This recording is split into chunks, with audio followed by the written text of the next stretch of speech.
और इस बीच आपको बता दें 4 जून 400 पार का नारा देने वाली बीजेपी लगातार बीजेपी के जो दिग्गज हैं चुनाव प्रचार कर रहे हैं। प्रधानमंत्री नरेंद्र मोदी रैलियों को संबोधित कर रहे हैं और बार बार वो ये दावा कर रहे हैं कि 400 पार बीजेपी और एनडीए मिलकर करने जा रहे हैं। लेकिन इसी कड़ी में आपको बता दें आज तेलंगाना पहुंचेंगे प्रधानमंत्री मोदी, आंध्र प्रदेश पहुंचेंगे और जहां जहां प्रधानमंत्री मोदी रैलियों को संबोधित कर रहे हैं इंडी अलायंस पर लगातार वो हमला कर रहे हैं और साथ ही ये भी बता रहे हैं जनता को कि आखिरकार उनको 400 पार वाली जीत का आशीर्वाद जनता से क्यों चाहिए। रिपोर्ट आपको दिखाते हैं।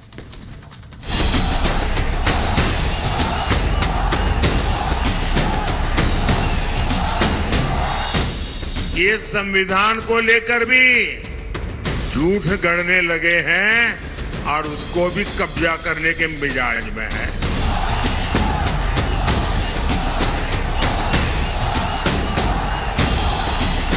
कर्नाटका में जितने भी मुसलमान हैं सबको रातों रात उन्होंने ओबीसी बना दिया।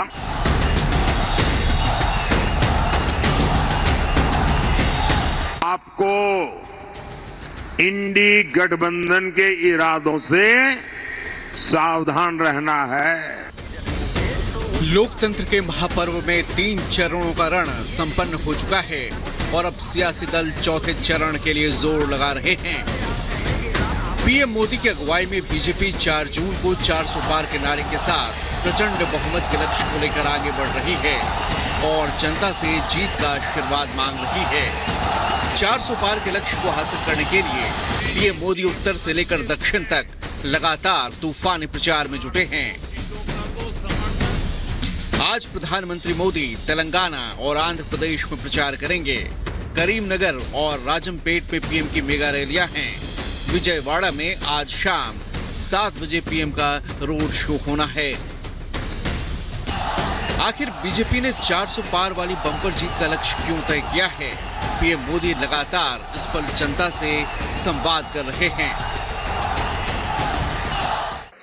मोदी को 400 सीटें चाहिए ताकि मैं कांग्रेस और इंडी गठबंधन की हर साजिश को रोक सकूं। मोदी को 400 सीटें चाहिए ताकि कांग्रेस कश्मीर में धारा 370 को फिर से वापस ला करके चिपका न दे, खेल बिगाड़ न दे। मोदी को 400 सीटें चाहिए ताकि कांग्रेस अयोध्या में राम मंदिर पर बाबरी ताला ना लगा दे। पीएम मोदी ने कांग्रेस पर तंज कसते हुए कहा कि कांग्रेस के लोग अफवाह उड़ा रहे हैं कि मोदी को 400 सीटें अगर मिल गई तो संविधान बदल देंगे। पीएम मोदी ने कहा कि ऐसा लगता है कि कांग्रेस वालों की बुद्धि पर ताला पड़ गया है। 2019 से 2024 मोदी के पास एनडीए प्लस के रूप में 400 सीटों का तो समर्थन था ही था और मोदी ने 400 सीटों का उपयोग किस काम के लिए किया? मोदी ने 400 सीटों का उपयोग 370 हटाने के लिए किया। मोदी ने 400 सीटों का उपयोग एससी एसटी के आरक्षण को 10 साल आगे बढ़ाने के लिए किया। एक आदिवासी बेटी को पहली बार राष्ट्रपति बनाने के लिए किया। मोदी ने 400 सीटों का उपयोग महिला आरक्षण के लिए किया। बीजेपी का मिशन 400 पार का है और देश की जनता ने अब तक 3 चरणों के चुनाव में हिस्सा लिया है। अब 4 चरणों के चुनाव बाकी हैं। पहले 3 चरण में 63.89% मतदान दर्ज किया गया। दूसरे चरण में 63.5% मतदान दर्ज किया गया और तीसरे चरण में अब तक 63% से ज्यादा मतदान होने की खबरें सामने आ रही हैं। तीसरे चरण के मतदान के बाद पीएम मोदी ने इंडी गठबंधन के 4 जून के बाद रेत की तरह बिखरने की भविष्यवाणी भी कर दी। पहले चरण में इंडी अघाड़ी पस्त हुआ, दूसरे में ध्वस्त हुआ और आज तीसरे चरण में इंडी अघाड़ी का कहीं कोई छोटा मोटा दिया अगर जल रहा था वो भी बुझ गया है। अब तक 3 चरणों में कई सियासी मुद्दों पर वार पलटवार का सिलसिला देखने को मिला। पहले चरण में परिवारवाद, रोजगार, जाति जनगणना और ओबीसी आरक्षण पर वार पलटवार हुआ। दूसरे चरण में कांग्रेस मैनिफेस्टो, मंगलसूत्र, विरासत टैक्स और संविधान पर बातें हुई। तीसरे चरण में मुस्लिम आरक्षण, पाकिस्तान, वोट जिहाद और राम मंदिर को लेकर पक्ष और विपक्ष ने एक दूसरे पर सियासी तीर चलाए। विपक्ष के संविधान बदलने के आरोपों पर भी पीएम ने करारा प्रहार किया और भ्रम फैलाने के आरोप लगाए हैं। परिवारवादियों ने अपना महिमा मंडन करने के लिए, अपने ही गीत गाने के लिए, अपने ही वाहवाही करने के लिए झूठा इतिहास लिखा और अब ये संविधान को लेकर भी झूठ गढ़ने लगे हैं और उसको भी कब्जा करने के मिजाज में है।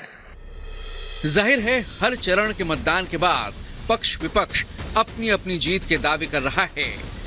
4 जून को नतीजों के ऐलान के साथ ही पूरी तस्वीर साफ हो जाएगी। Bureau report, Republic Bharat. और मथुरा की श्री कृष्ण जन्मभूमि और शाही ईदगाह मामले में इलाहाबाद हाईकोर्ट में मंगलवार को सुनवाई हुई, जहां हिंदू पक्ष ने अपनी दलीलें पेश की। देखिए 1 मिनट में पूरी खबर।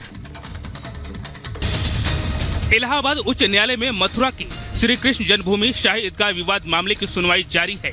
हिंदू पक्ष ने मंगलवार को इलाहाबाद उच्च न्यायालय से कहा कि किसी भी संपत्ति पर अतिक्रमण करना और उसे वक्फ संपत्ति घोषित करना वक्फ बोर्ड की प्रकृति रही है। हिंदू पक्ष ने कहा कि वक्फ बोर्ड की प्रथा को इजाजत नहीं दी जा सकती। उसमें पहले जो शाही ईदगाह के अधिवक्ता हैं उन्होंने अपनी बहस करी, उसके बाद हमने अपने सबमिशंस रखे। उसमें हमने एएसआई एविडेंसेस के ऊपर रिलाय करा, क्योंकि जो एएसआई संस्था है वो 18वीं शताब्दी से काम कर रही है और तभी 18वीं शताब्दी में ही एस्टैब्लिश हुई थी। तो तब से लेकर के अब तक एएसआई ने बहुत एक्सकेवेशंस किए हैं, जिसकी डिटेल्स हमने कोर्ट के सामने रखी कि जो ये ऑथेंटिकेट करते हैं कि जहाँ पे शाही ईदगाह है वही भगवान श्री कृष्ण का मूल गर्भगृह है। मुकदमे की पोषणीयता को लेकर मुस्लिम पक्ष की ओर से लगाई गई याचिका पर न्यायमूर्ति मयंक कुमार जैन मामले की सुनवाई कर रहे हैं। Bureau report, Republic Bharat.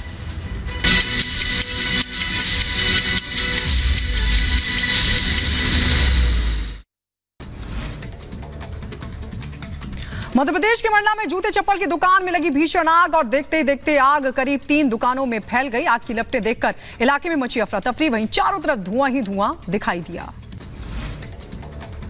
आग की सूचना मिलते ही पुलिस और दमकल की टीम घटनास्थल पर पहुंची। दमकल कर्मी की कड़ी मशक्कत के बाद आग पर काबू पाया गया, लेकिन तब तक अंदर रखा सारा सामान जलकर राख हो चुका था। फिलहाल दुकान में आग लगने की वजह का खुलासा नहीं हो सका।